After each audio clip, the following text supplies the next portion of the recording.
ito ay rated SPG. Striktong patnubay at gabay ng magulang ang kailangan. Maaaring may masiselang tema, lengguwahe, karahasan, sexual, horror o droga na hindi angkop sa mga... Dahil malalim na nga ang gabi, magkasama nga itong si Paulo at Marge sa isang kwarto.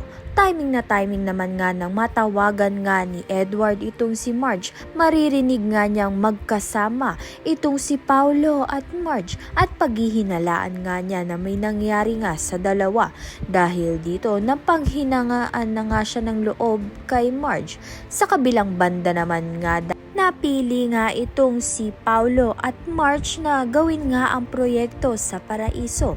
Dahil dito, madalas nga silang magkakasama. Kaya naman nga't nagkaroon ng party. Subalit, bigla naman ngang sumulpot ang asawa ni Randall dahil hindi nga siya napapanatag na hiwalay na nga ng tuluyan ito ngang si Marge at Randall.